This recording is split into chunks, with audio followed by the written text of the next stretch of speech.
Hi, Luke. Hi. You're playing Bart. What kind of Am guy? I? What kind of guy is he? Well, he's difficult to work out, actually. When you first meet him in the film, you sort of don't know whether he's a bit of a bad guy or a good guy. He seems to be a bit of an opportunist. He sees these dwarves and sees a way to make some money. He hasn't got very much. He's a widow. He has 3 children, and he basically looks after them. That's his life, basically. In the production notes, he's described as street smart. Very street smart, yeah. How street smart are you? How street smart am I? Mm-hmm. Very street smart, yeah. That's probably why I got the job.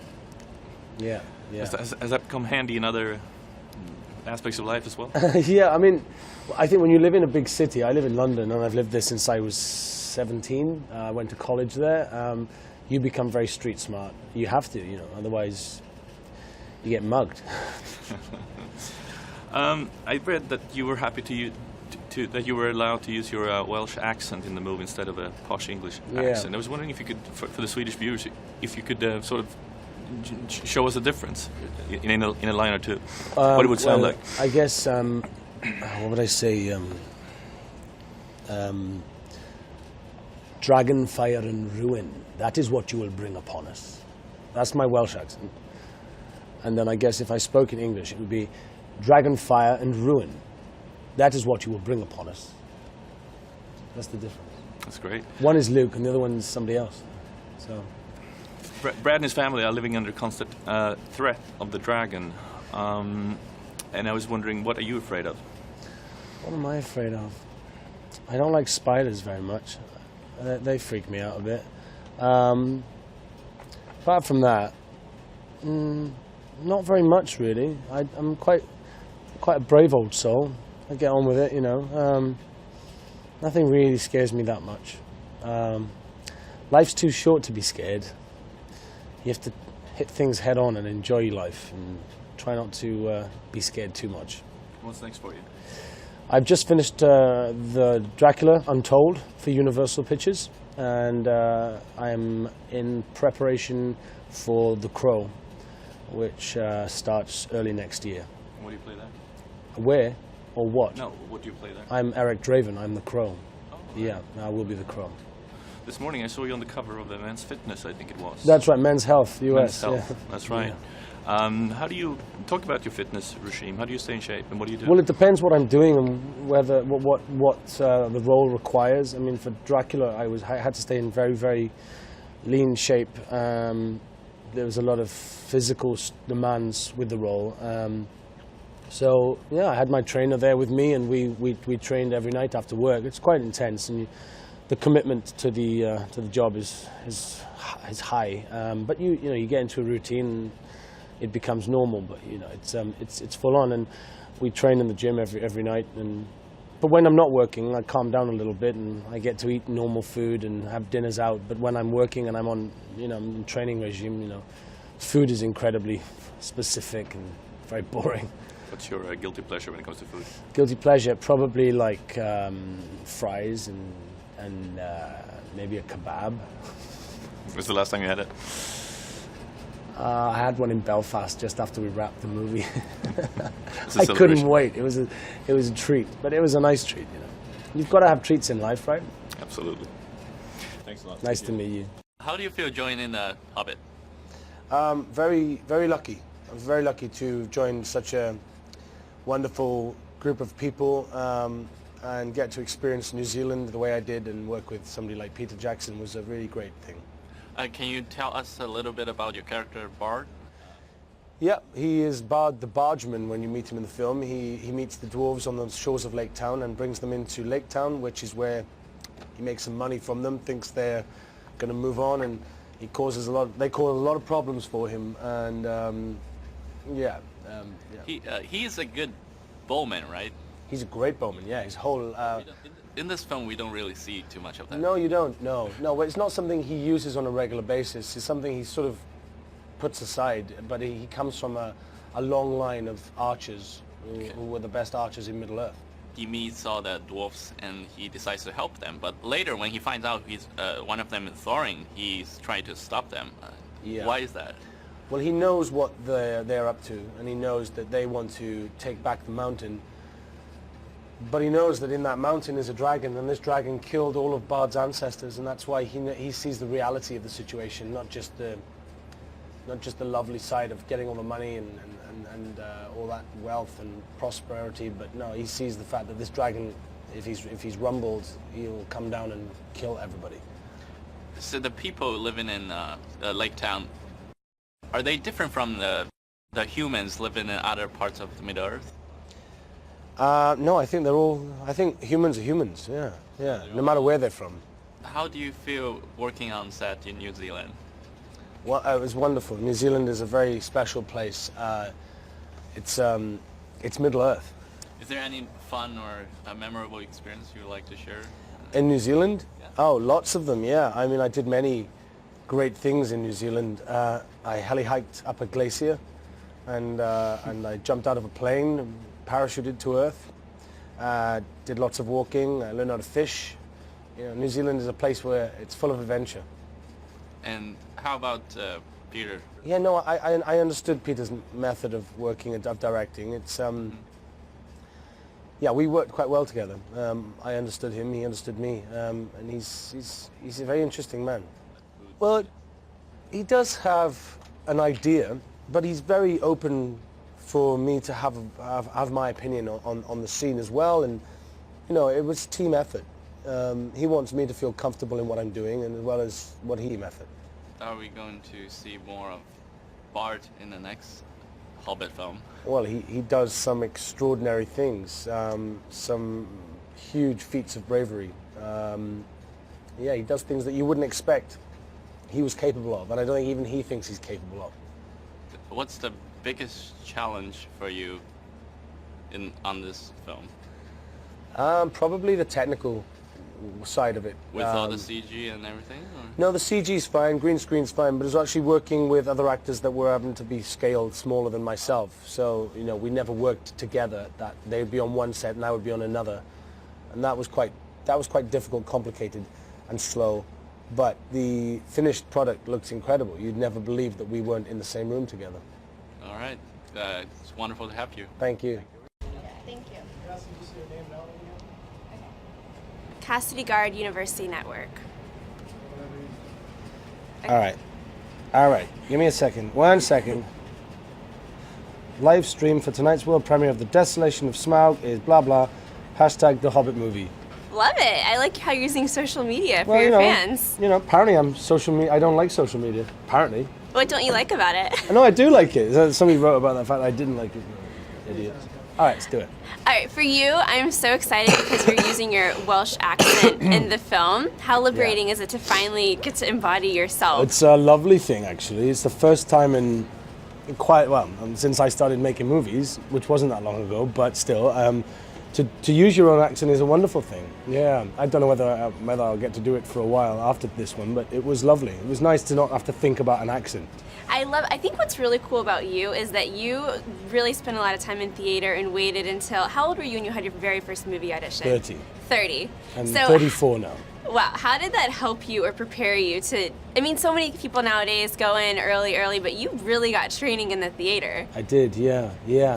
I mean, it's a wonderful way to learn the craft of acting because you do the whole arc of a story every night.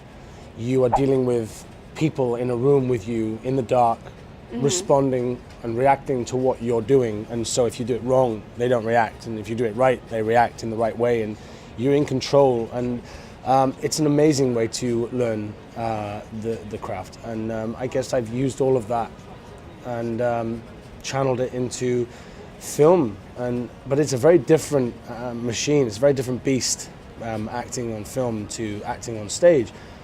But, you know, if you strip it all bare, it's just acting. Yeah, but you can kind of find the fun in tweeting, and I mean, you don't probably you do that in theater. You're saying live tweeting, we're about to go. No, Act 1. no, I probably wouldn't. But I think no, some of my friends who are in theatre still they tweet stuff like that. Yeah. Yeah. I mean, yeah, I guess so. Yeah, people do it. Well, what is it like going into the fan base of this versus with the theater? You really build the reputation and the story, and it kind of gets the slow burning buzz, and then Yes, people go see it. that's But right, The Hobbit, what The are you Hobbit, preparing you come yourself? with already pre-packed fan base. Yeah, ready and waiting with bated breath to follow you and support you and and enjoy what you do. So no, it's a wonderful thing. I feel very sort of supported by the Lord of the Rings and the Hobbit fans. There's very many of them around the world, and Yes. they're very active online and Twitter, and I'm very excited to hear what they have to say about Bard the Bowman and also the Desolation of Smaug. Well, I'm curious with you. I mean, for me, I'm going to be totally honest. I never saw Lord of the Rings. I never saw the first Oh, you Hobbit. didn't? Oh, so right. for me, there was so much to prepare for to feel like I Yeah. could understand the characters. Right. Had you read the books? What was it like for you to come I into hadn't read this? the Lord of the Rings books, no, but Okay. I had watched the movies. I enjoyed watching the movies. I was doing a musical called Miss Saigon at the time in Edinburgh, in Scotland. And they did a private screening for us because we were next to the cinema. And I remember going in and watching it. That was a long time ago now. Tell me the phone call. When you got the phone call, you were going to be in The Hobbit. Where were you? It was an email, actually. It was an email, It okay. was very 21st century. It was an email because it had happened overnight. Okay. I had put myself on tape with the casting director, Amy Hubbard, in London, and Okay. she then emailed the audition overnight to New Zealand. Obviously, they're awake when we're asleep. And so they'd made the decision while I was in Slumberland, and woke up, got in the car to go to the airport to shoot another movie, and beep, there goes my phone, and there was the offer. Fantastic, fantastic. Surreal. I kind of found myself terrified of the idea of being in such close proximity to orcs. I think you had it really rough in this movie. Are they scary in real life? Well, they are when you first meet them, yeah, but I know them all as stunt guys, and they Yeah. were very close friends, and hung out with them a lot when they were normal. The funniest thing is when they put the costumes on, and then they go, "All right, Luke, how are you, mate?" And you're like, I don't know who you are. You literally wouldn't know who they were. It took a while, because you can't tell. Right. The prosthetics are that amazing. They had eyes in, and they had teeth, and then they got their mouths filled with black blood. Oh my God, I don't know how they my did it. I do not know how they did it. I don't either. And there's so much orc violence in this movie, which I'm a fan of. Yeah, I mean, yeah. ultimately, There's horrible. a couple of good beheadings, isn't there? Really good beheadings. I think Yeah. it tells me more about myself as a viewer Yeah. when someone gets beheaded and I go, ah, woo! Therapy for you. Because Weta is famous for making heavy things functional, like the chainmail and stuff like that. What about the arrow? How heavy is that arrow? Well, I'll tell you right now, my chainmail in the third movie is real. The arrow Wait, was made. it's real? They yeah. made you put on the full... Yes, they did. Yes. Is punishment? 'Cause What'd you do? I thought they liked me, but obviously they don't. But the arrow was made of lots of different materials, depending on what we used it for. So, because some would shake, but would be light, so I'd have to be careful which one we used. But we had hundreds of different versions of the black arrow. Once I used it. There's a scene in the film where I give it to Bane and I say, "Run, look after it, hide it somewhere," and he runs off. But when we did a take, and I ran around the corner and it hit the wood beam and got stuck, and then the head of it snapped off, and I gave him the arrow, and actually the head of the arrow was stuck in the wall. So they're very sharp. Beautiful piece of It's workmanship, though. Everything is gorgeous there. When you break a prop at Weta, like, do they make you do push-ups or anything? Like, Nah, Weta's just around the corner, and they just pop out another one and just bring it round. It's, Yeah. they're very calm. have you been through the whole workshop? I have. I had a private tour of that. That was It's so unbelievable. breathtaking. What is your favorite thing that you saw? Because they have so many things that aren't just from the movie they're working Yes. on. And The thing I remembered the most was probably the wall of faces in the death mask room. Yes, the 'Cause Richard they're not Taylor's- just death masks. There's lots of. They did my mask there, but there's about 4 people in the world, and they have the biggest collection, and they swap them like football cards. And it's so funny. So they said, "I've got Vincent Price circa 1935. Do you want to swap it for Vincent Price 1972?" And that's what they do. They swap them around. But there's a whole. There's Abraham Lincoln is on the wall, George Washington. don't they have a Liz Taylor too? They have Elizabeth Taylor. I mean, it's an incredible wall of faces, and it's like spot the. It's amazing. Absolutely brilliant. Do you get to ask them to place your face next Someone- to another yeah. specific face? Yeah, I could have asked that. Yeah. You could have. You I could have sort gotten of real knew where I close was to going Abe to go Lincoln. because there was a space on the wall, and I thought, well, maybe I'll go up there. I don't know. If I sweet talk them, I might go on their wall. That's right. Stop breaking props. Yeah. Bard is very much, that's his environment and his place, and so tell us about Lake Town and how that helped you form and develop your character.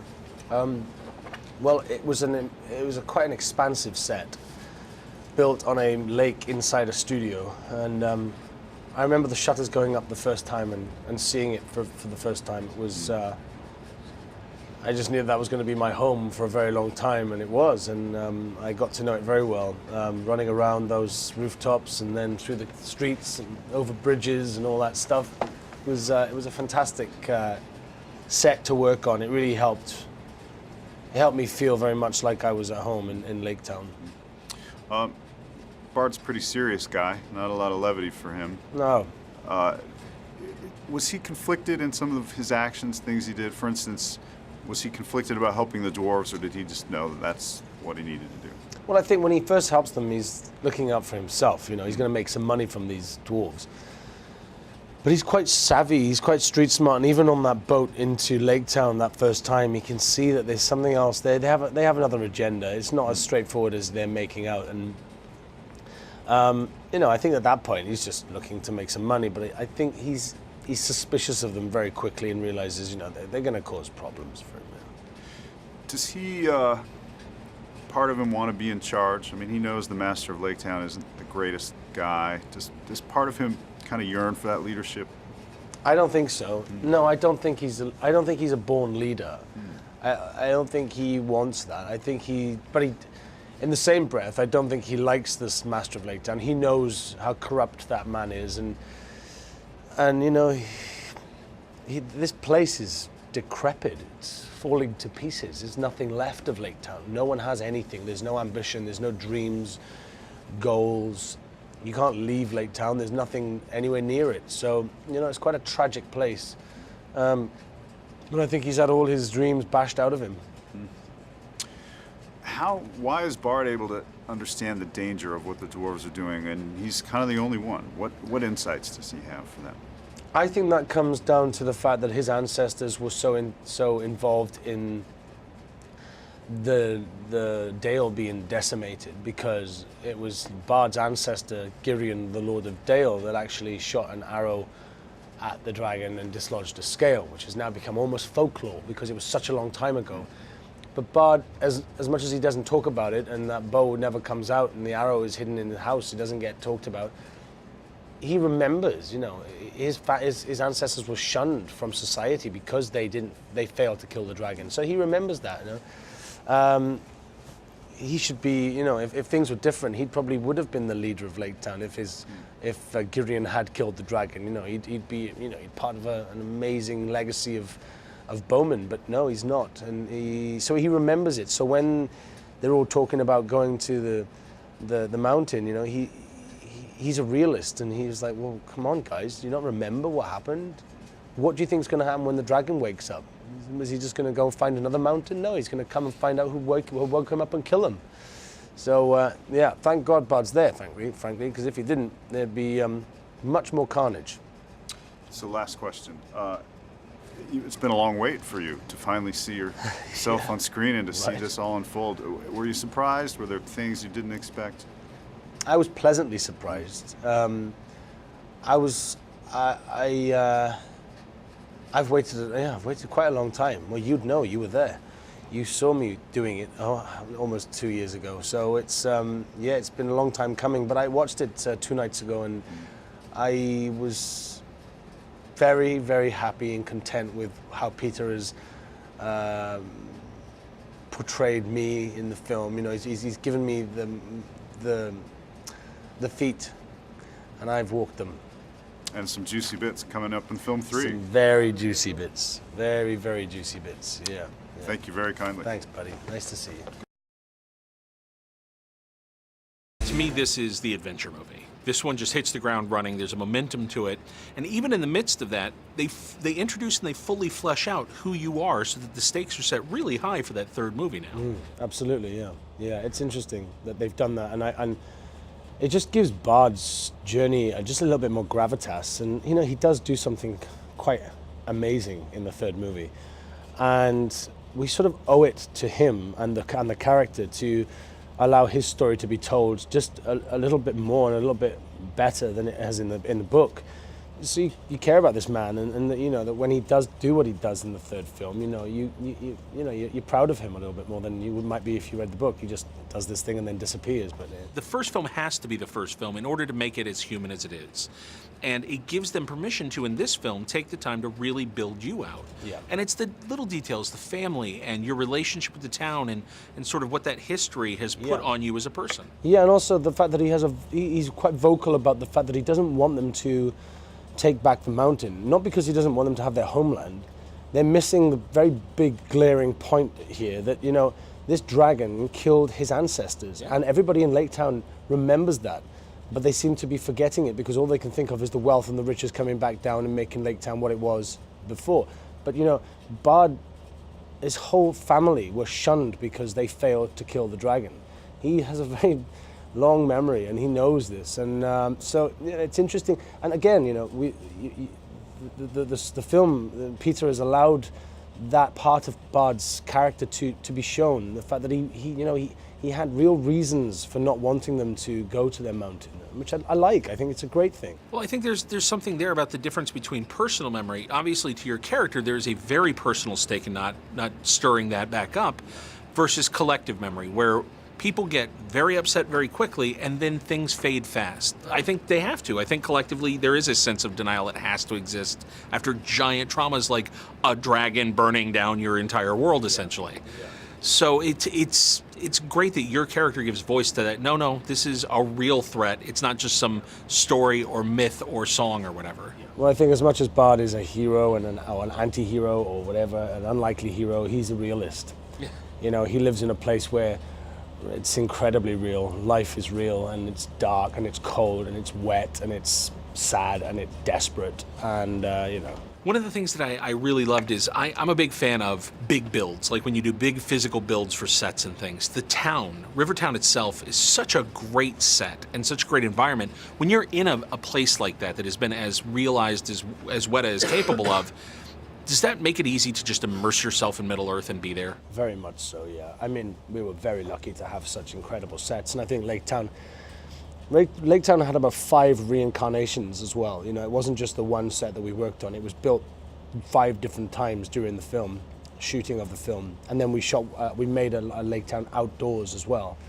It was extraordinary to work on a set where, you know, you could run over buildings and over bridges, down gangplanks, take a corner, and you still wouldn't come to the end of the set. And that's magical. That's really magical. And for a filmmaker, it must be even more wonderful, you know, because you're just never stuck for options of angles and streets and rooftops, you know, to shoot your film in. First of all, Luke, congratulations on the film. Saw it last night. Absolutely loved it. You know, we're introduced to Bard, the bowman, in this one. When you and Peter were first talking about the character, describe to me this guy you wanted us to see. Well, we wanted to make sure that the man that we all know, he does something quite special in the third film. We wanted the audience to get to know him as a person, as a father, as a quite desperate creature, really. He lives in Lake Town. There's nothing much there. There's no money. There's no dreams or aspirations. There's nothing going on, and we wanted to really lay out his life for people to see, and that's what we did. We just showed him as a bargeman. That's basically what he is at the beginning of the movie. He brings the empty barrels from the Mirkwood realm into Lake Town, and little do we know at this point, you know, this man has an amazing genealogy. I mean, his ancestor was the only other human ever to have a go at Smaug and dislodge a scale, which, you know, so it's quite beautiful in a way that all this information slowly comes out about Bard, and the audience gets to know more about him as the film goes on. You know, one of the great things about this whole world of Middle-earth that we've seen, especially your character in this film, is that there's no pure white good guys, other than the great enemy, no pure black bad guys. Everybody has several shades of gray, and I love the way you played Bard, because he's a good man, and sometimes he's with the dwarves, and sometimes in some ways he's against them. How do you think he looks at the dwarves as they come into his town? Well, they're a peculiar little bunch, I think. At the time he meets them, he sort of doesn't really understand exactly what it is they want. he makes a deal with them, and basically it's just an opportunity for him to get some money, make some money in such a controlled state as Lake Town is. There's no way of making extra money. But I think he's very street smart and savvy, and I guess he immediately sees that they have another agenda, and they're not exactly telling him the truth, and he puts two and two together and he works it out slowly but surely.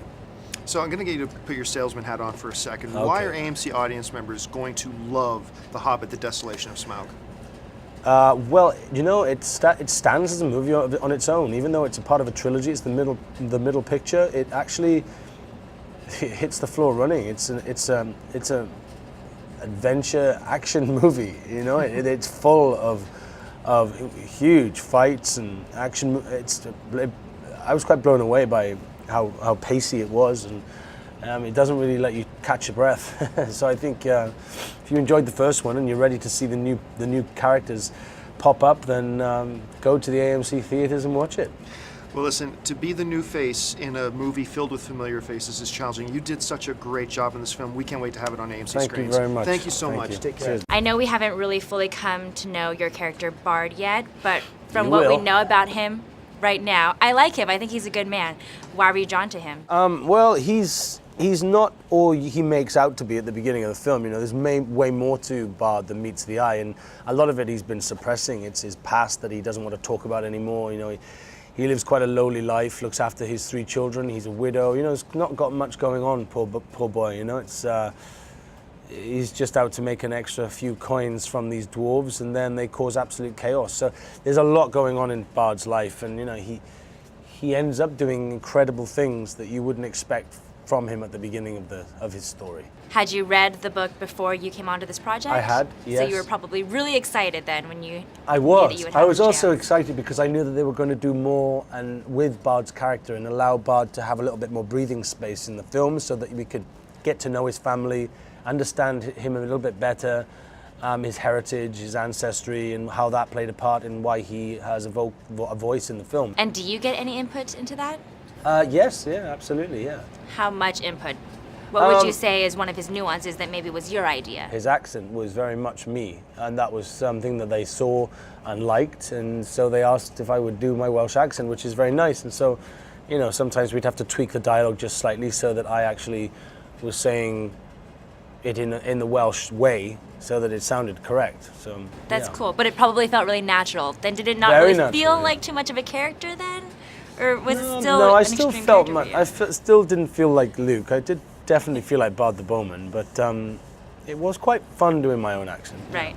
This film is so beautifully made and it's so artistic. I can watch one scene and there are so many things to look at. I'm just That's so right. in awe. Yeah, it's one of those movies you would need to watch over and Right. over again. It's there is so much to see, and this film, because it has such a pace, you don't really get chance to absorb because it's moving so fast and there's so much going on. It's actually one of those you will sit back and go, okay, let's just take a breather and let's just watch it again properly. Did you also feel that way while you were shooting this film? Like No, maybe there's not so much not happening. as much. No, because there's a lot to do and there's a lot of downtime on film sets, especially a film of this size, because sometimes the sets had to be redressed and things had to be reset, and it sometimes takes hours and hours. So no, it felt a little calmer on set. How would you describe the set of Lake Town? What was it really like in person? It was incredible. It was literally a town. There was no fake walls. It was all real. It was all wood. So you're actually running through all those different Yes, alleys? all those alleys So really cool. existed, and it was a huge set. It was on the King Kong stage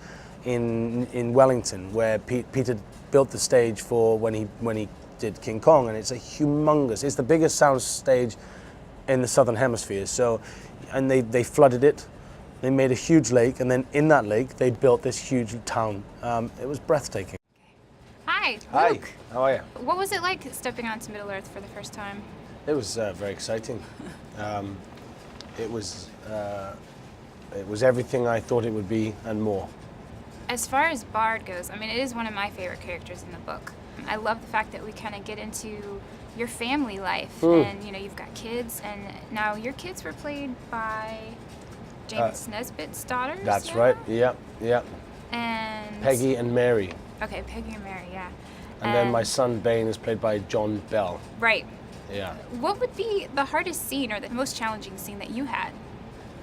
I think in the second film, watching it, it reminded me how complicated those scenes were in my house with the dwarves around the dinner table when I bring the weapons to the table. Spoiler alert.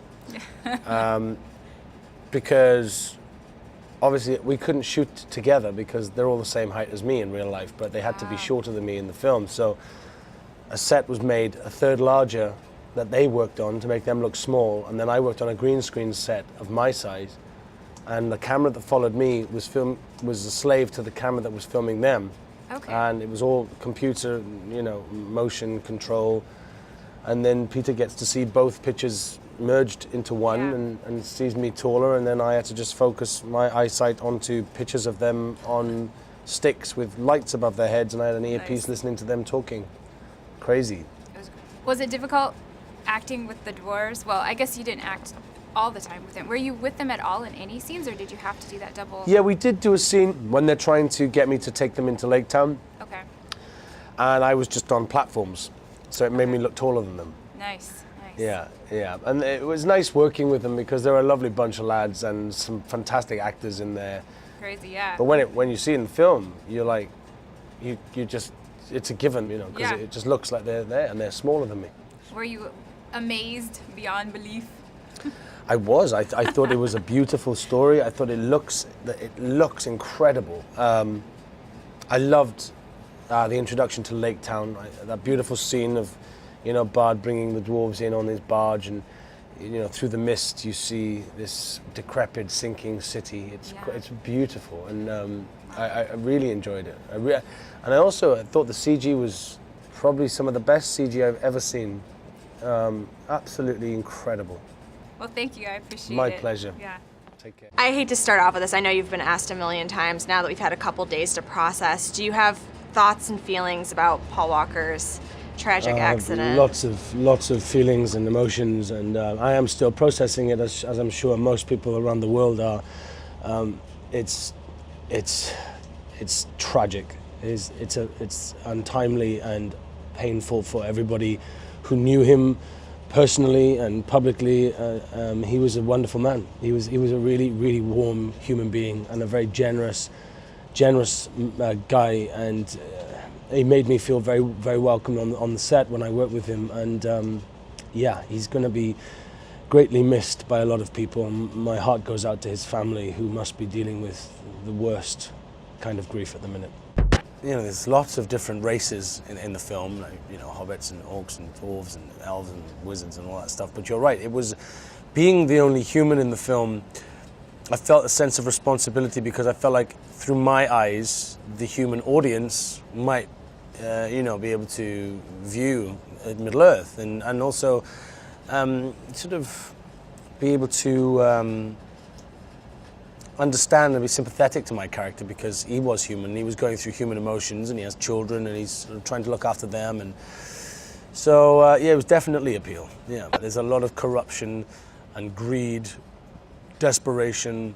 No one has any dreams or aspirations in Lake Town. It's a sinking town that was once a trading post for all the wealth that came from the mountains, and now it has nothing, and the only wealth that is there is kept in a treasury by the master of Lake Town, who it's just a controlled state. It's nowhere nice to be, but there's nowhere else to go. Bard has a line in the film that Philly says to him, and take your children, go, leave, and Bard just turns to him and says, "And go where?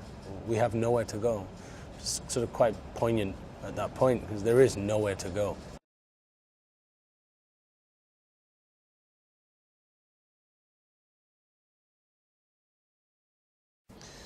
It was very exciting, very, very exciting. There's lots of reasons why it was exciting. One is to be able to work with Peter Jackson, who is an incredible filmmaker, and two, to go to New Zealand and experience that wonderful country in such a deep way, and three, to join such a fantastic cast of people who, have all done such a wonderful job with their roles and just become part of it. I'm a little cog in that very big machine, and tell Bard's story. So it was a very, very rewarding experience.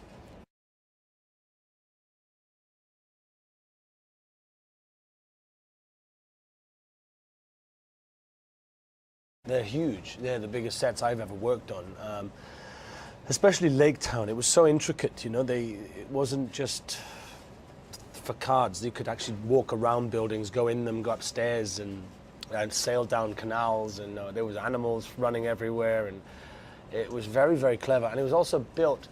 I think it had about 5 reincarnations. So you know, the imaginations of the designers are, you know, incredible.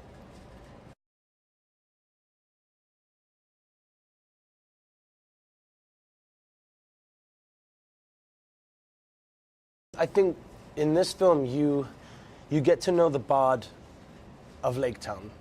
You start to understand what makes Bard tick. You get to meet his family. You get to understand the background of his genealogy, and realize he's not just a bargeman. There's way more to him than meets the eye, and he does these superhuman things in the third film, which we can't talk about, but he's a really interesting character, and it was so fun to play a character that starts in a very different place to where he ends up. It's a great arc, great story.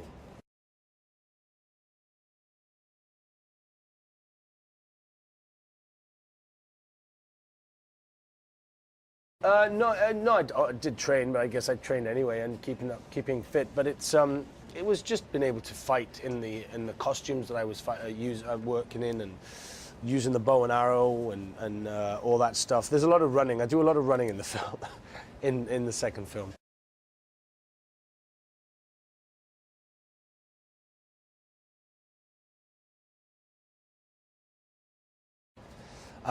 Yeah, I mean, he has a lot of work to do, you know, and he's committed to the task ahead. But he likes to make it fun. He likes to enjoy it. And if there's a moment where we can bring a bit of light to sometimes a very dark moment in the film, he'll do it. And he's got a very witty sense of humor, and quite a brilliant laugh as well. He's contagious when he starts to laugh.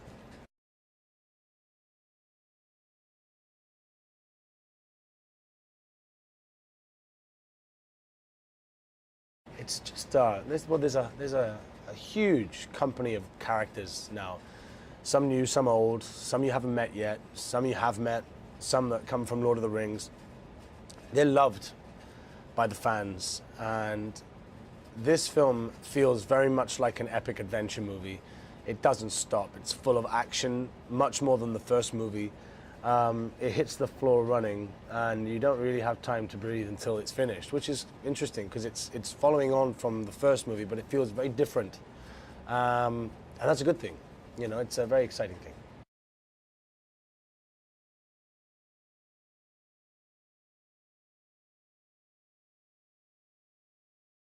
And I got to use my real Welsh accent, which was nice as well. Yeah, that always helps. You've done a lot of stage acting, and you've recently just blew up into film. Is that kind of a transition that you've kind of wanted to happen, or is it? How do you feel about that?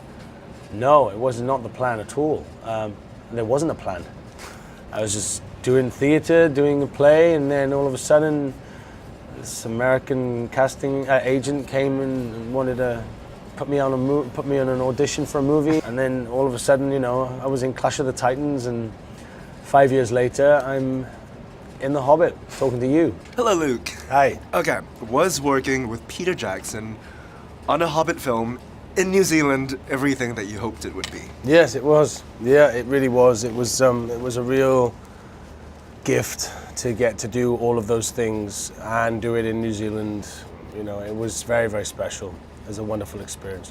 What sets Peter Jackson apart from other directors you've worked with? Probably his capacity to do so much. You know, he was able to do post-production on the first film, production on the second, and pre-production on the third film, all in one go. You know, it's quite an achievement to be able to cope with that amount of decision-making and prep, and you know, and also then not forget the actor. He really was he's a clever man, very clever man. As an actor, most and least favorite scenes to shoot for this film?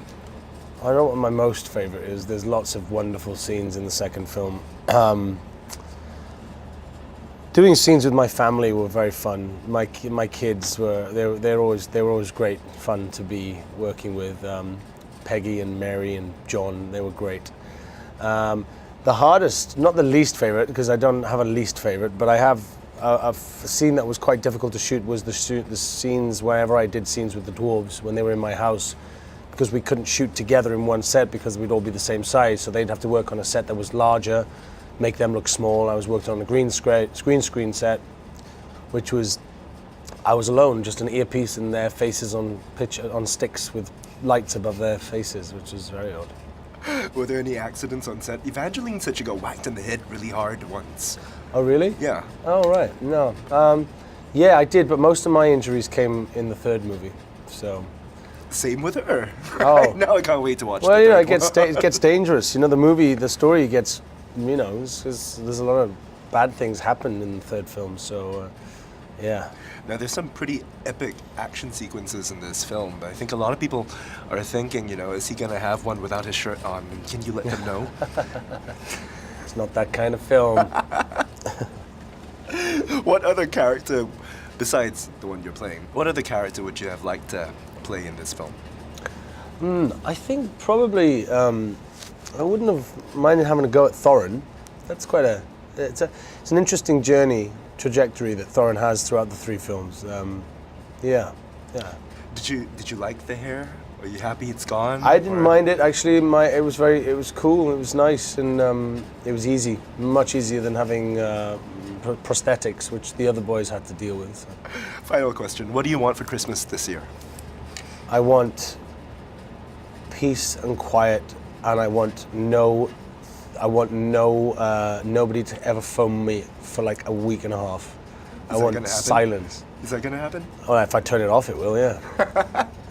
Thank you very much, Luke. Thank you. Thanks a lot. What they've done with Bard's story is allowed him to breathe a little bit. He doesn't get much page time in the book, you know, and he does something incredibly brave and amazing in the book, which changes the course of Middle-earth history, you know. And for a character that does that, you do feel a bit like, well, who was this guy? What was his background? Why did he do this? Why did he hang around in Lake Town and while everybody else deserted?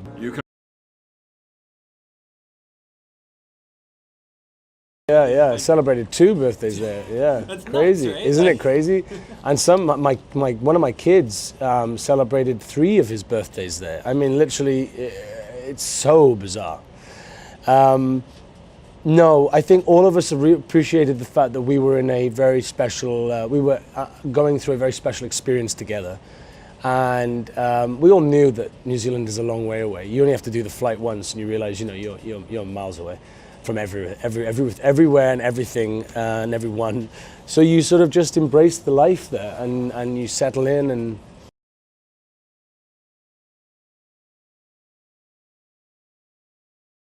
yeah, I switched off my life for like 2 years almost, back at home in London. Yeah, I had the biggest pile of mail when I got back.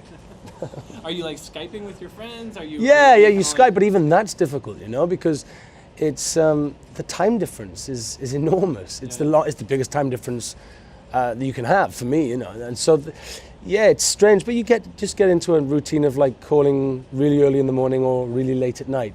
Usually, really late at night was the best because that's when folks back home in London and Wales were waking up.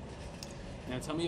Baggins' big, bare, beautiful feet. I wanted to test your knowledge of feet and the feet of the cast members of Desolation. Okay. Smaug. Yeah, that's Name me. His feet. That's you. That's me. My feet at a weird angle. Yeah. Correct. Ian McKellen.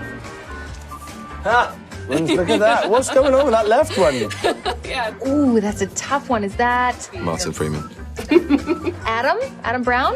No idea. Martin Freeman. Martin Freeman. It's Martin. Gosh, very fine feet. Peter Jackson. Peter Jackson. Oh, that's Peter. That's definitely Peter. That's Peter's feet. Correct. Very good. This one's a little more difficult, but the black and white might Is be one a of them key. me? No. No. Can you give me one clue? Well, who would have a black and white photo of the cast? Richard? Nope. Maybe from the 60s. Oh, Ian McKellen. Correct. Wow. Ian McKellen. Correct. Yeah. You did as soon well. as you said black and white, I was Yeah. like, come on. Oh, he looked great in the 60s. He looks great now. Sorry, you look great now. Both of them say Ian McKellen. I should have You know what, specified it's I'm one not person. that intimate with these people that I've seen their feet in close quarters, so... Yeah, Some of the feet are overexposed. Yeah. Black and white, I thought that might be a little bit of a You could say clue. that Ian McKellen's feet are overexposed. That's kind of rude. I'm joking. My feet are definitely overexposed. This is a twofer. Stephen Fry and Ryan Gage. No. Benedict Cumberbatch? Benedict and Martin. Levitating in a very strange Yes. photograph. That's not me. You know that's been superimposed. gosh. That is Cumberbatch and Johnny Lee Thank Miller. you. Yeah. Me and Thank Ben you for are catching constantly that. together, jumping up in the air. Yeah. Me and Johnny Lee Miller.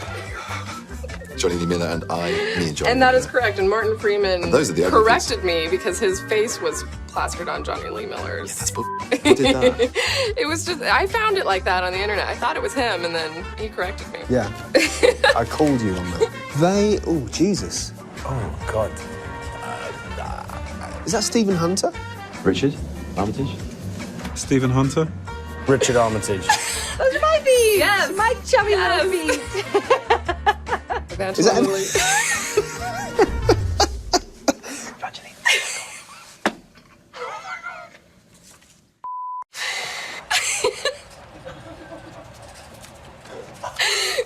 Maybe it's the picture. A little bit of controversy over people didn't quite know because of the jeans. Oh, did everyone was like, oh, is it Peter? Is They it kind of Peter did. Jackson? They kind of did. Stephen Hunter. She's going to kill me. That's bad. I thought she was Bomber. That's bad. It's a bad picture. Oh, God, I feel so bad. Oh, anyway. Middle of the earth in the land of Shire lives a brave little hobbit whom we all admire. With his long wooden pipe, his fuzzy woolly toes, he lives in a hobbit hole and everybody knows him. Bilbo, Bilbo Baggins, he's only 3 feet tall. In the middle of the earth, in the land of the Shire, lives a brave little hobbit whom we all admire. With his long wooden pipe, fuzzy, woolly toes, he lives in a hobbit hole, and everybody knows him. Bilbo. Bilbo Baggins. Bilbo. Bilbo Baggins. He's only 3 feet tall. Bilbo. Bilbo Baggins. The bravest little hobbit of them all. Now, hobbits are peace-loving folks, you know. They don't like to hurry, and they take things slow. They don't like to travel away from home. They just want to eat and be left alone. But one day, Bilbo was asked to go on a big adventure to the caves below, to help some dwarfs get back their gold that was stolen by a dragon in the days of old. Bilbo. Bilbo Baggins. Bilbo. Bilbo Baggins. He's only 3 feet tall. Bilbo. Bilbo Baggins. The bravest hobbit of them all. Well, he fought the goblins, he battled a troll, he riddled with Gollum, a magic ring he stole. He was chased by wolves, lost in the forest, escaped in a barrel from the Elf King's hordes. Bilbo. Bilbo Baggins. Bilbo. Bilbo Baggins. He's only 3 feet tall.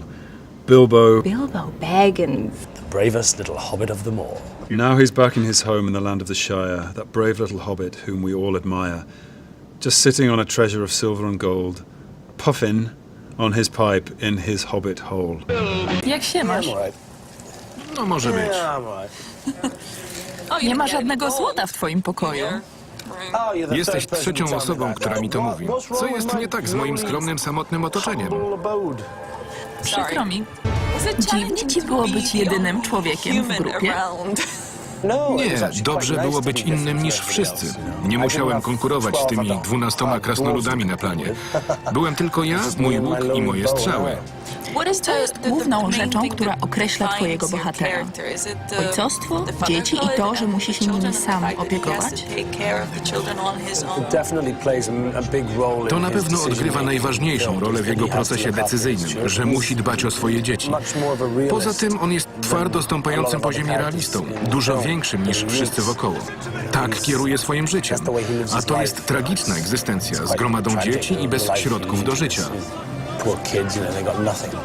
Opowiedz mi o zdjęciach próbnych i o tym, jak dostałeś tę rolę, bo to było 1,5 roku po tym, jak byłeś na castingu. Tak, po pierwszym castingu nie było odzewu. Dopiero chyba po 18 miesiącach. A ty zapomniałeś, że był w ogóle taki casting? No jasne, zapomniałem o tym. Myślałem, że ktoś inny miał to szczęście i dostał rolę. I wtedy zadzwonił mój agent z wiadomością, że Peter Jackson chce się ze mną spotkać na kolejne zdjęcia próbne do tej roli. Pomyślałeś, że to żart. A ja mówię, przecież to było tak dawno. Czy oni już nie zaczęli zdjęć? Ale okazało się, że Bart pojawia się dopiero w drugim filmie i nie potrzebowali wcześniej obsadzać tej roli.